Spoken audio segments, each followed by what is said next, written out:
Did you know the Knights Templars were only established 300 years before the invention of the golf bat?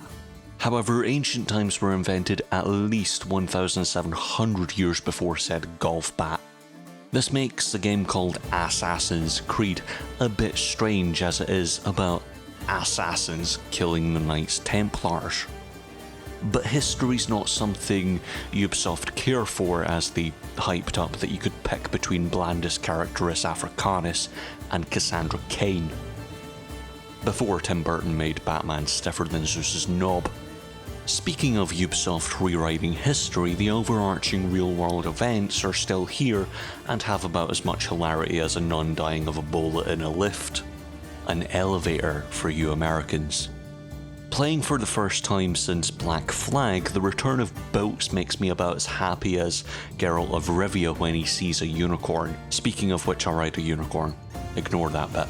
This is still as fun as it's always been, though it is a little out of place.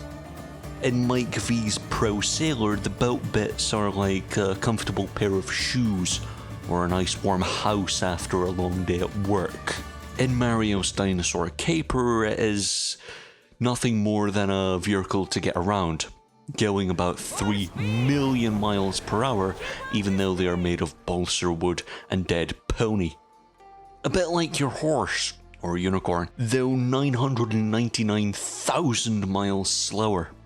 This is another thing I'm begrudged to say. The map is huge. From the tip of Zeus's hosepipe to this little village here is this big. Meanwhile, the map is big. Really big.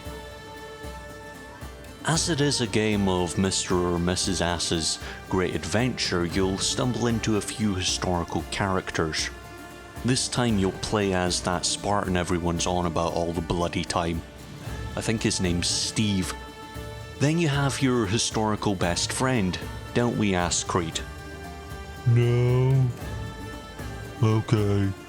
It's Herodotus.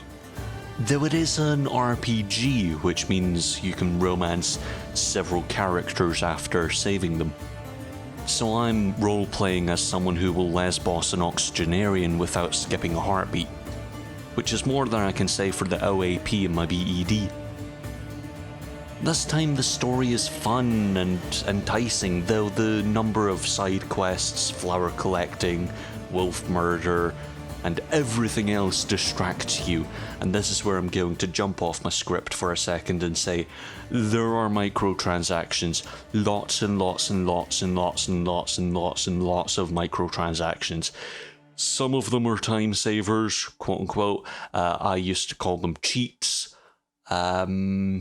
Yeah, the game industry's done something wrong there, but we'll jump back on the script. Very early on, it feels as if it will head into a war between two factions. Some of your family will be involved, then a third is added, more families added, and then, well, I don't know. I've put more than 30 hours into Assassin's Creed Odyssey, and yet I don't know if I'll ever complete the game.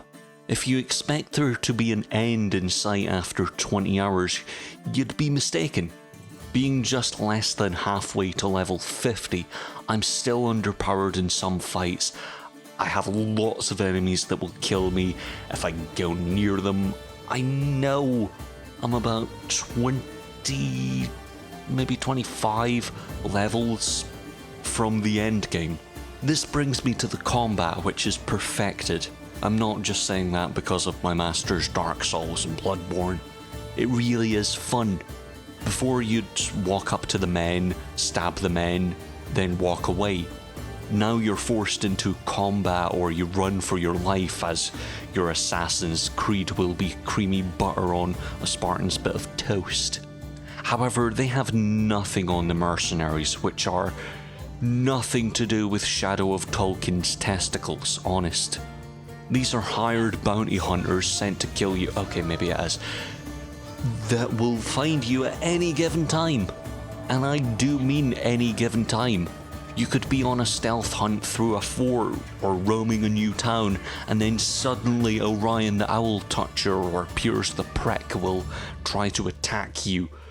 The best part is, if you're 2 levels below, you can take them on, but you'll have a hard time of it. Conversely, you could hide in a bush, waiting for the right moment, and then poke them up the arse with a big spike. Some of the abilities in the level up tree will give you the capability to summon a man and to distract, set your sword on fire, or fire 3 arrows from your bow. However, the best ability is to Spartan kick anyone and everyone off a cliff into death. It is slightly cruel and endlessly funny to see Lexus the Lesbos tiger tamer flying off a mountain yelling, "Curse you and your stupid dog tail." In conclusion, Assassin's Creed Odyssey is the best the series has been since Black Flag, which would be higher praise if I'd played more than Black Flag. Though the highest praise I could give this light Ubisoft RPG is Odyssey is what The Witcher 3 would be if it was in a nicer world.